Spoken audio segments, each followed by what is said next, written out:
yozuvchi va shoirlarimiz, xush kelibsizlar. Mana bugun juda ham bir go'zal taqdimotni boshida turibmiz. Bu talantli yosh shoirlarimizdan Husan Ravshanning Sensizlik va Ulg'aygan muhabbat kitoblarining taqdimotini o'tkazish uchun bu yerga yig'ilib turibmiz.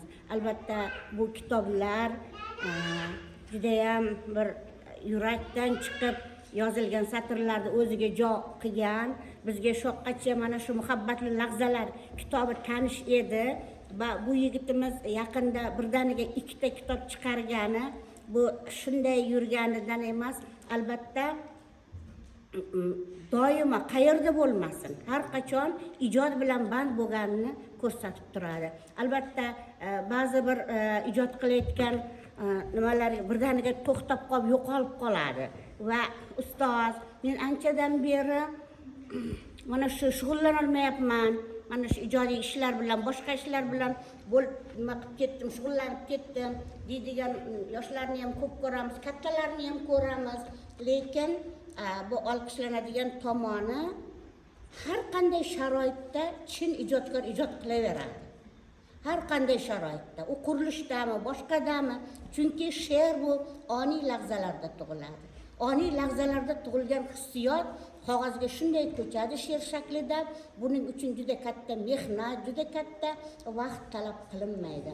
Shuning uchun faqat bunda qunt, qobiliyat va albatta bir vaqtni qizg'anmasdan o'sha mehnatni talab qiladi.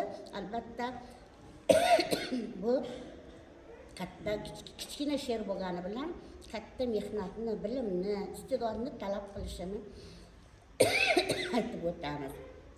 Turgani uchun bizdan aloqalari uzilib qolgandi.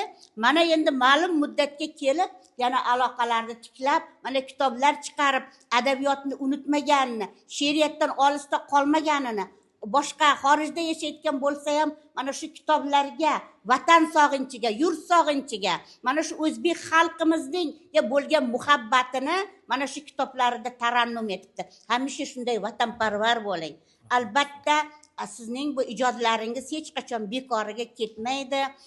Albatta o'zining yuksak mukofotini oladi va mana bizning hozir chiqarayotgan kitoblarimizda bir porlab turadigan ijod namunasi bo'lib qoladi deb sizga ishonamiz. Ishlaringizga omad tilaymiz va albatta yana bir bor butun O'zbekiston yozuvchi shoirlari nomidan sizni tabriklaymiz mana shunday go'zal kitoblaringiz bilan.